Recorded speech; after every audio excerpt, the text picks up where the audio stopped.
do versículo de número 5 até o versículo 9.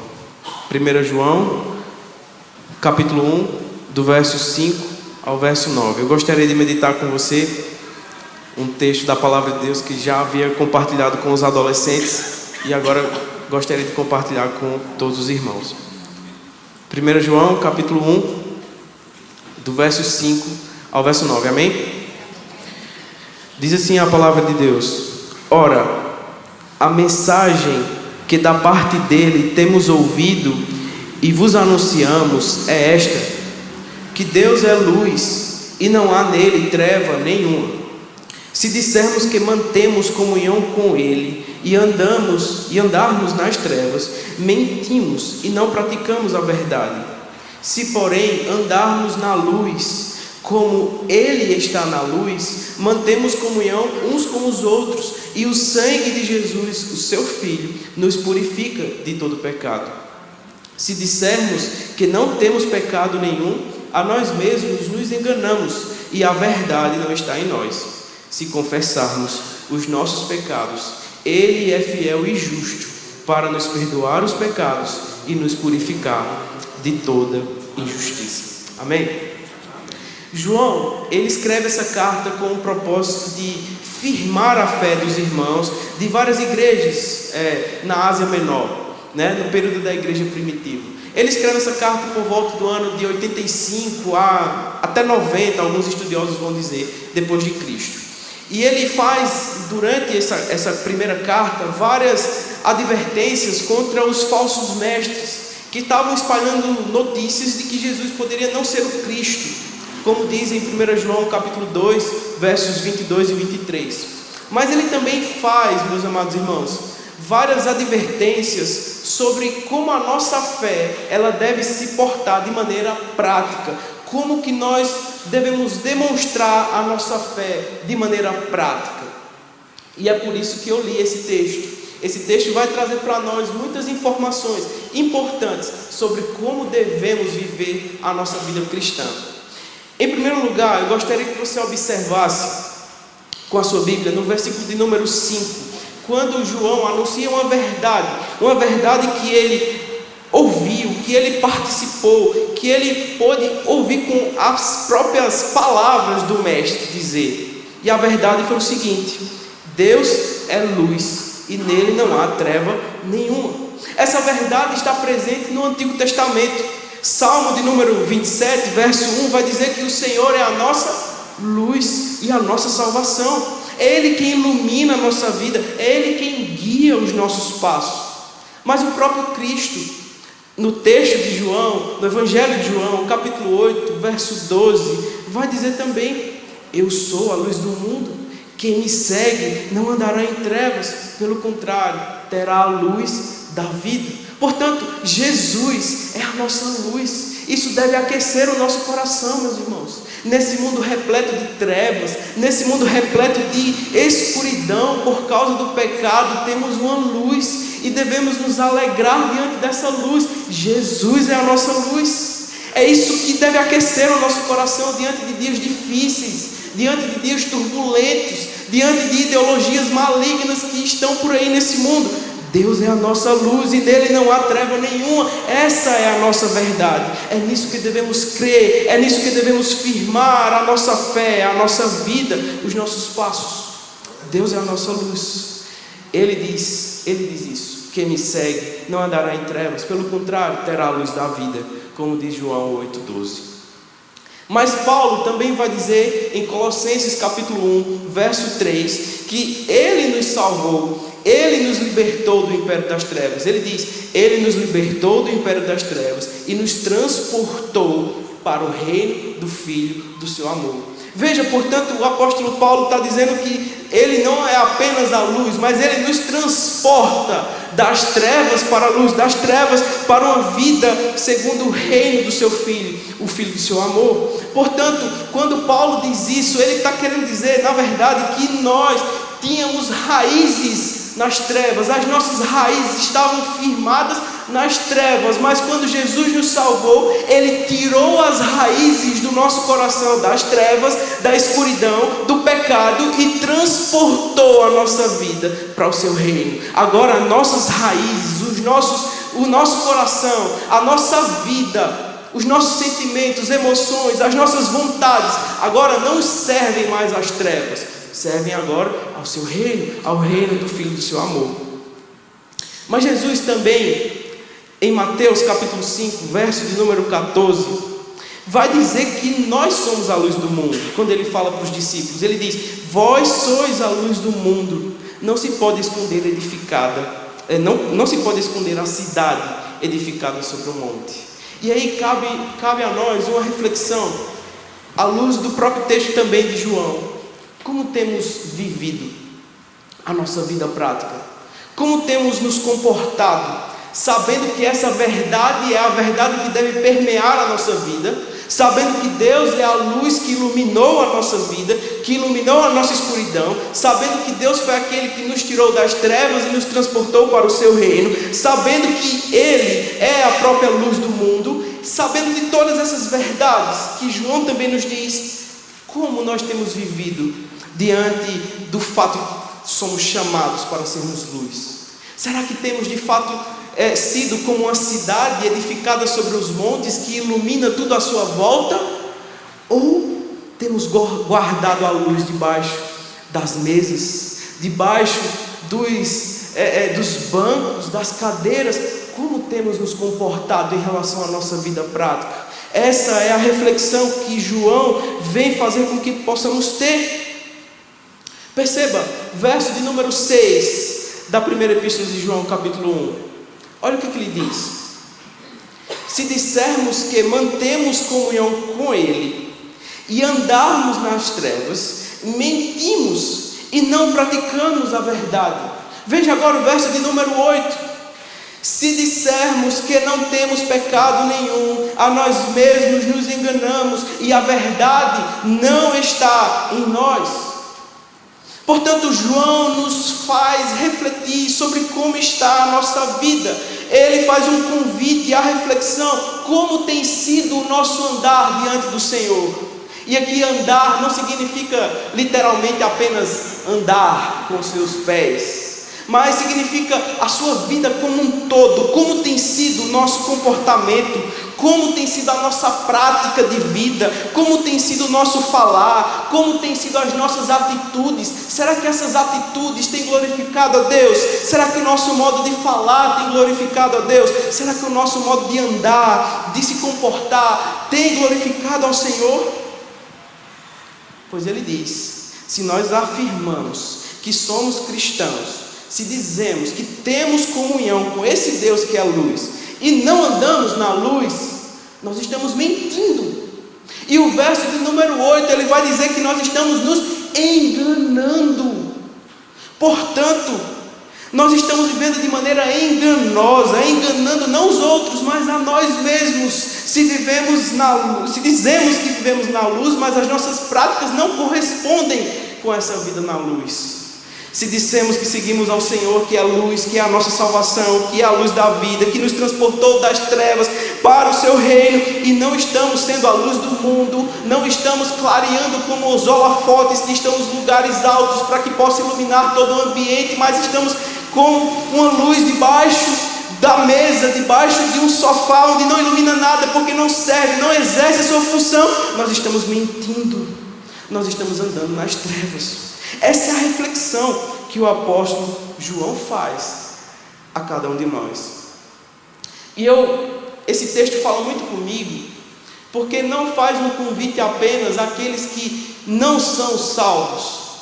Mas perceba que no contexto, João está falando para a igreja, para nós. Esse texto serve para nós. Nós precisamos entender, meus irmãos, que precisamos do Evangelho de Cristo. Se o Evangelho serve para o não salvo, ele serve também para o salvo, para aperfeiçoar o santo. Veja, guarda esse texto, deixe marcado aí, e abra comigo em Colossenses. Colossenses capítulo 3, versos de número 8 e a parte A do verso 9. Veja o que Paulo vai dizer sobre práticas que não devem fazer parte da vida do cristão. E ao lermos isso, reflita em seu próprio coração, em nosso próprio coração, como tem sido a nossa prática. Veja, Paulo diz, verso de número 8 do capítulo 3 de Colossenses: agora, porém, despojai-vos igualmente de tudo isso: ira, indignação, que pode também ser traduzida como raiva. Além disso, ele fala maldade, maledicência, que pode também ser traduzido como comentários maldosos, falar mal, injúria. Ele também fala sobre linguagem obscena do vosso falar, ou seja, palavras torpes, de duplo sentido, palavrões. E verso de número 9, parte A: não mintais uns aos outros. Portanto, Paulo faz uma descrição de como nós não devemos andar. E como é que nós não devemos andar? Deixando de nos irar, deixando a raiva de lado, deixando a maldade de lado, deixando o comentário maldoso de lado, deixando a linguagem obscena de lado, deixando a mentira de lado. Isso é o que nós devemos nos despojar. E a ideia de despojar aqui, meus irmãos, é exatamente de jogar fora a roupa suja, aquilo que está fedendo já no seu corpo, e você não pode mais continuar usando, porque vai cheirar mal. Então Paulo está dizendo: tirem de si, deixem de lado essa roupa suja provocada pelas consequências do pecado. E aí perguntamos: como está o nosso coração diante dessas coisas? Se dissemos que somos cristãos, devemos viver na luz, mas se praticamos essas obras, consequentemente essas obras nos transportam não para uma vida de luz, não nos fazem viver em santidade, muito pelo contrário, elas nos afastam de uma vida em santidade. Não estamos cumprindo o que o Senhor nos fala por meio da palavra, de nos despojar, de jogar fora a roupa suja, mas parece que a roupa suja nos dá mais prazer ainda. Portanto, Paulo diz: despojai-vos, tire, deixe de lado a ira, deixe de lado a indignação, deixe de lado a maldade, deixe de lado a maledicência, deixe de lado a linguagem obscena, deixe de lado a mentira. Meus irmãos, essas práticas são práticas de quem não anda na luz. E é uma recomendação bíblica de que devemos abandonar, devemos deixar. Portanto, João faz uma reflexão, faz um convite à reflexão da nossa vida prática. Como temos nos comportado? Como temos vivido o Evangelho? Como temos falado? A maneira de falar com as outras pessoas? Como temos anunciado o Evangelho com o nosso testemunho de cristãos? Será que temos sido luz e sal para este mundo? Ou temos sido como aquela lâmpada colocada debaixo da mesa, que não faz sentido nenhum, que não glorifica o Senhor, que não cumpre o seu propósito? Precisamos entender de uma vez por todas que somos cristãos. E se somos cristãos, é um dever nosso viver os mandamentos do Senhor. Viver a santificação é o processo que necessita ser vivido por nós até que Cristo venha nos buscar, até que Cristo venha nos buscar. Mas veja comigo os versos de número 7 e 9. Diz assim o verso 7: se porém andarmos na luz, como Ele está na luz, mantemos comunhão uns com os outros, e o sangue de Jesus, o seu Filho, nos purifica de todo pecado. Portanto, para andarmos na luz, nós precisamos primeiro, meus irmãos, reestabelecer a nossa comunhão com o Senhor, através de uma vida em santidade, através de uma vida em santificação. É imprescindível, portanto, se despojar, na linguagem de Paulo lá de Colossenses, se revestir do novo homem, como ele vai falar nos versos 9 e 10, lá de Colossenses capítulo 3, revestir do novo homem, despir do velho homem, revestir-se do novo homem. E de que forma isso será feito, meu irmão? De que forma isso será feito, minha irmã? Apenas através de uma vida de arrependimento e de confissão de pecados. Veja o verso de número 9 agora, de João, capítulo 1 João. Diz assim: se confessarmos os nossos pecados, Ele é fiel e justo para nos perdoar os pecados e nos purificar de toda injustiça. Só é possível restabelecer nossa comunhão com o Senhor. Só é possível restabelecer nossa comunhão com os homens, tendo a nossa linguagem modificada, os nossos comportamentos, atitudes, vontades modificadas, se nós reconhecermos quem nós somos. Quem nós somos? Nós somos os miseráveis pecadores, mas nós somos salvos pela graça. Portanto, o Espírito Santo habita em nós, e se somos luz, como de fato o Senhor nos transportou para o reino do seu amor, o reino da luz, certamente reconheceremos a nossa realidade, que não somos perfeitos, não somos super-homens, não somos dignos de toda confiança, mas erramos, mas falhamos. É por isso que precisamos do Evangelho, porque o Evangelho nos quebranta. O Evangelho nos coloca na realidade verdadeiramente que nós somos. O Evangelho nos mostra que somos pecadores, e diante da realidade do pecado e da queda, não podemos fazer absolutamente nada, a não ser depender do Senhor e da sua palavra, para sermos transformados dia após dia à imagem do seu Filho Jesus Cristo. Precisamos do Evangelho todos os dias, meus irmãos. E só conheceremos ao Senhor por meio do Evangelho. Só conheceremos ao Senhor e teremos uma vida com Ele, em comunhão com Ele, vivendo em luz como Ele é a luz, se tivermos acesso ao Evangelho. E como teremos acesso ao Evangelho? A palavra fala sobre os meios de graça que são necessários para nós cristãos.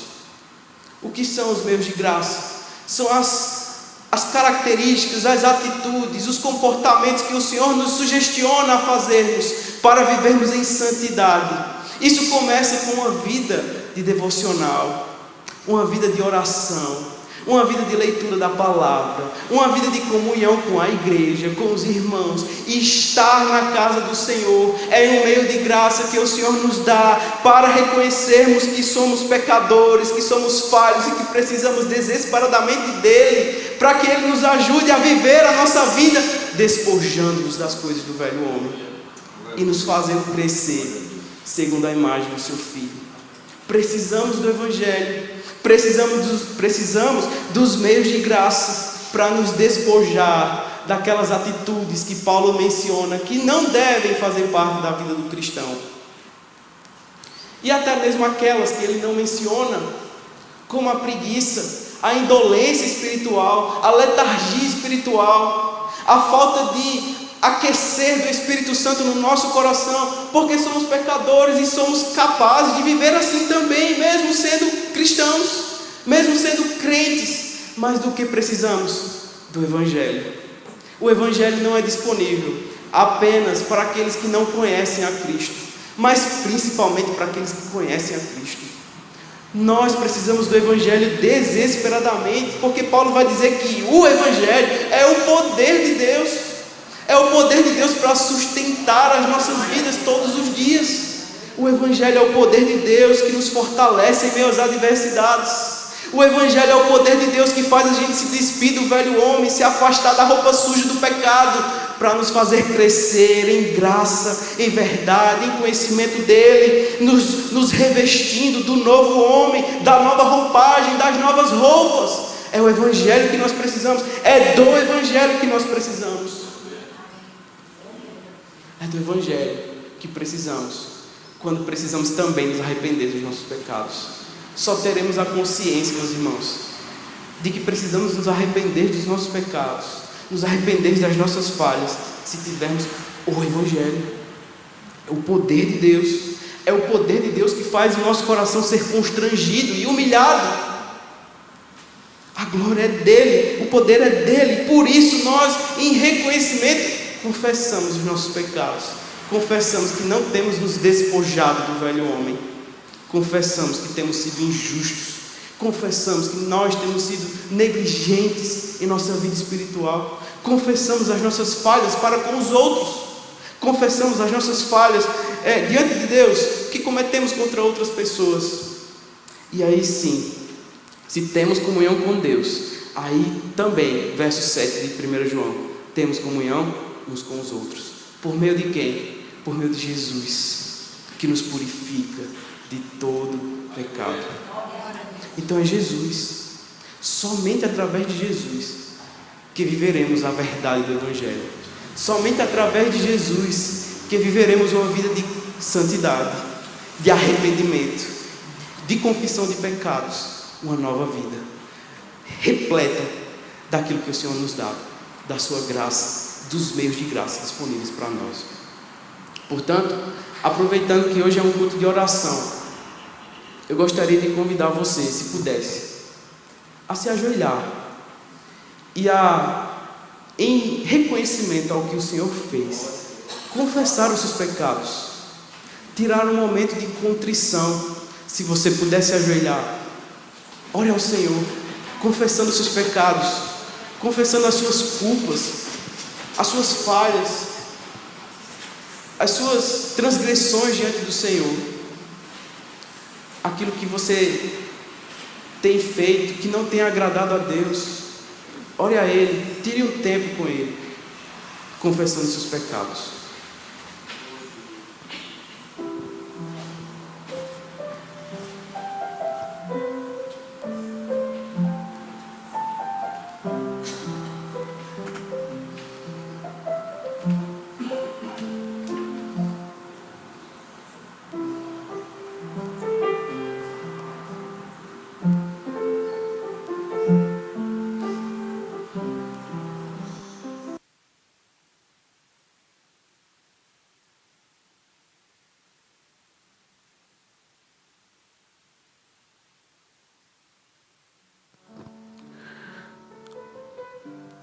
Ó Senhor,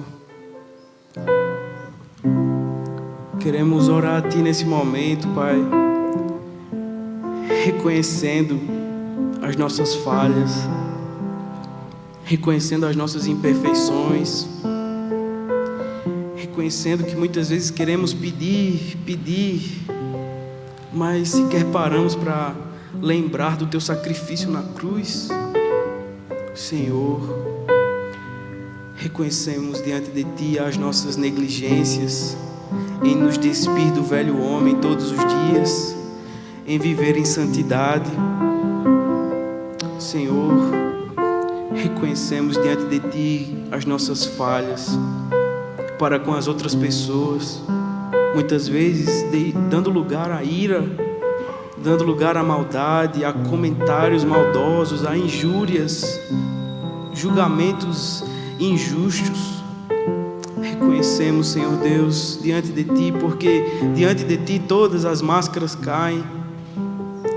Diante de Ti, por mais que possamos demonstrar uma vida em santidade, até mesmo aqui dentro da igreja, mas só o Senhor nos conhece de fato, e só o Senhor sabe o quanto nós somos pecadores no íntimo do nosso coração. Diante de Ti as máscaras caem, mas louvado seja o Teu nome, porque a Tua palavra é fiel e poderosa, e ela nos diz que se confessarmos os nossos pecados, o Senhor é fiel e justo para nos perdoar os pecados e nos purificar de toda injustiça. E, portanto, Senhor, nesse momento reconhecemos os nossos pecados diante de Ti, reconhecemos as nossas falhas diante de Ti, reconhecemos que não temos sido muitas vezes exemplo de santidade para os nossos irmãos, ou até mesmo para aqueles que não conhecem a Ti. Temos dado mau testemunho, não temos vivido na luz como o Senhor nos chama para viver. Reconhecemos, Senhor Deus, o quão pecadores nós somos. Ó Deus, que o Senhor sempre utilize a sua palavra para nos humilhar diante de Ti, para nos humilhar diante da Tua santidade, pois o Senhor é santo, santo, santo, e nós pecadores, pecadores, pecadores. Mas obrigado pelo Teu sacrifício na cruz. Obrigado por ter derramado o Teu sangue por nós, mesmo sem nós merecermos. Obrigado, Senhor Jesus, porque o Senhor fez isso para o louvor da Sua glória, mesmo sabendo que nós seríamos tão pecadores, tão falhos, e falharíamos tanto em cumprir os Teus mandamentos. Mas obrigado porque o Senhor é o Cordeiro de Deus que tira o pecado do mundo. Obrigado porque Tu nos dás novamente a alegria da Tua salvação, como diz Davi. Obrigado porque o Senhor é o Deus que perdoa até mesmo aqueles pecados que nos são ocultos, também como nos diz Davi. Obrigado por nos dar a certeza da salvação em momentos de dificuldade, em momentos que pecamos e que não nos sentimos assim tão crentes como esperávamos que fôssemos. Mas o Senhor é o Deus gracioso e misericordioso. É por causa da Tua cruz, do Teu sacrifício, que temos acesso a Ti, e não por causa dos nossos méritos, das nossas obras. Ó Deus, obrigado por isso.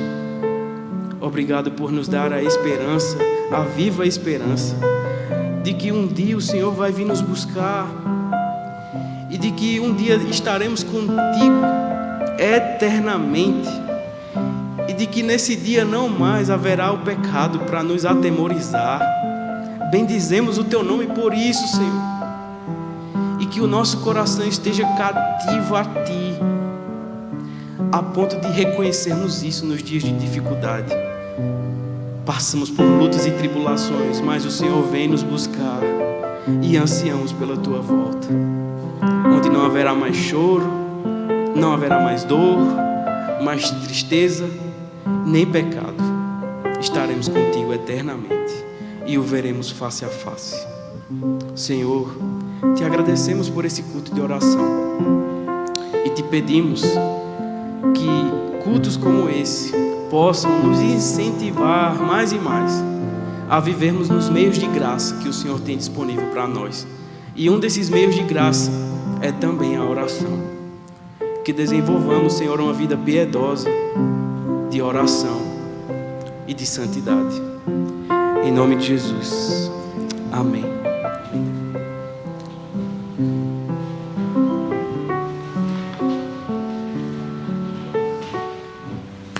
Amém.